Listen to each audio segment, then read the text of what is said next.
আপনি যেমন করবেন আপনার সন্তানও ঠিক তেমনটাই করবে। কারণ আপনার পরিবেশ দেখে আপনার সন্তান বড় হচ্ছে। আপনার পরিবেশ যদি সুন্দর দেখে আপনার সন্তানও সুন্দর হবে। জন্মের পর পুরোপুরি একটি সন্তান তার বাবা মার আচরণকে লক্ষ্য করে। শিশুরা ছোট্ট থেকেই যেটা পর্যবেক্ষণ করে বা যেটা চোখে দেখতে পায় সেটা তাড়াতাড়ি শেখে। কোনো শিশু প্রথমে কথা বলতে শেখে না, প্রথমে তাকে শেখানো হয়। বাবা বলতে, মা বলতে, কাকু বলতে, দিদি বলতে, দাদা বলতে শেখানো হয়। সেটা দীর্ঘদিন চেষ্টার পরে তাকে শেখানো হয় এবং শিশুরা এটা দেখে শেখে বাবা মাকে কি বলে ডাকছে। অনেক সময় দেখা যায় বাচ্চা যখন কথা বলতে শেখে, শিশু কথা বলতে শেখে, তখন সেই বাচ্চা তার বাবা মায়ের যে নাম, তার বাবা যে নামে ডাকে, তার মায়ের নামে শিশুটি প্রথম তার মাকে সেই নামেই ডাকে, কিন্তু তারপর তাকে শেখানো হয় এটা বলতে হয় না, মা বলো, বাবা বলো, তারপর সে শিখবে। তার মানে এতেই বোঝা গেল শিশুরা অনুকরণ করে তাড়াতাড়ি শেখে। তাই শিশুদের সামনে এমন কিছু করবেন না যাতে সেটা খারাপ প্রভাব ফেলে। শিশুদের সামনে এমন কিছু করুন যেটা দেখে সে শিখতে পারে, তার পরিবেশটা সুন্দর হয়।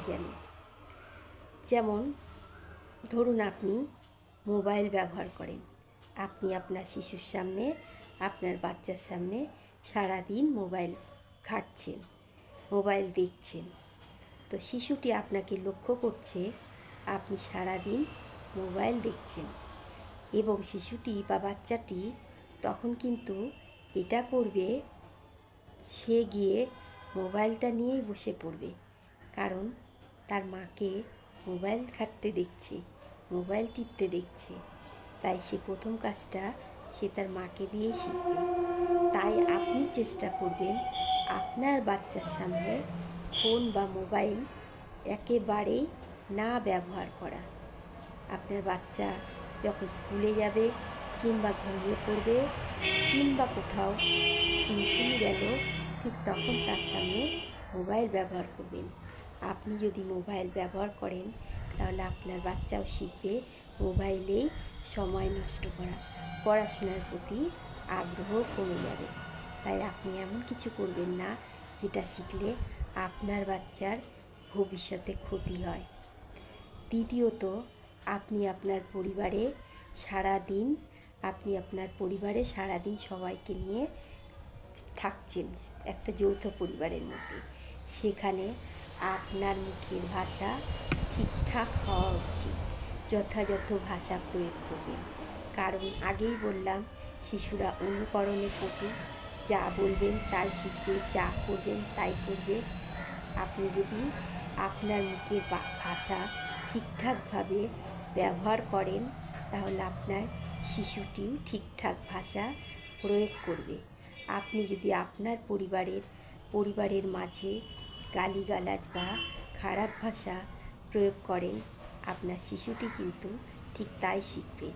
তাই কখনো শিশুদের সামনে খারাপ ভাষা প্রয়োগ করবেন না। এবং যদি পরিবারের কারোর সাথে আপনার মনোমালিন্য বা অশান্তি হয়, আপনি সেটা হজম করার চেষ্টা করবেন।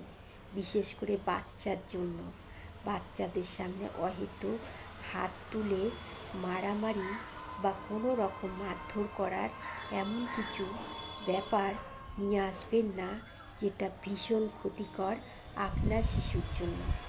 যদি এরকম কিছু হয়েও থাকে তাহলে ঘরের মধ্যে করুন, বন্ধ ঘরের মধ্যে, বাচ্চার সামনে নয়। আর মারামারি কেনই বা করবেন? একটা সুন্দর পরিবেশে, সুন্দর পরিবারে কখনো মারামারি হয় না, কখনো মনোমালিন্য হয় না, কখনো মুখের ভাষা খারাপ হয় না। এটা হচ্ছে একটা সুন্দর সুস্থ পরিবেশের পরিবারের লক্ষণ। পরিবারের আরও ব্যক্তিদের সবাইকেই সংযোগ হতে হবে, ভালো হতে হবে। আর বিশেষ করে যৌথ পরিবার থাকলে তাদের সঙ্গে মেলামেশানোর চেষ্টা করবেন বাচ্চাকে। তাতে বাচ্চার বাইরে সবার সঙ্গে কথা বলার একটা আগ্রহ বা ইচ্ছে জন্মাবে। সে কথা বলা তাড়াতাড়ি শিখবে। বড়দের পায়ে প্রণাম করে হাত দিয়ে প্রণাম করতে শেখাবে। এতে বড়দের প্রতি শ্রদ্ধা সম্মান অনেকটাই বেড়ে যাবে আপনার শিশু। কিছু কিছু সংস্কার ছোট্ট থেকে শেখান। পুজো করতে বসুন, পুজো করতে বসলে পাশে আপনার বাচ্চাকে নিয়ে পুজো করান। পুজো করতে বসুন, তাতে আপনার বাচ্চার একটা ঈশ্বরের প্রতি ভক্তি শ্রদ্ধা জন্মাবে। আর যার ঈশ্বরের প্রতি ভক্তি শ্রদ্ধা জন্মায় সে সত্যি খুব ভালো একটা মনের মানুষ হতে পারে। তাই এই সংস্কার, এই রুচি, এই ধর্মগুলো আপনার বাচ্চাকে ছোট্ট থেকেই শেখান এবং আপনার বাচ্চাকে সুন্দর একটা সুস্থ ভালো মানুষ করে তুলুন। তো আজ এই অবধি। কেমন লাগলো আমার কথাগুলো একটু কমেন্টে জানাবেন। কমেন্ট করলে ভালো লাগে, ভিডিও বানানোর ইচ্ছে হয়। তো যাই হোক, আজ এই অবধি। সকলে ভালো থাকবেন, সুস্থ থাকবেন। টাটা।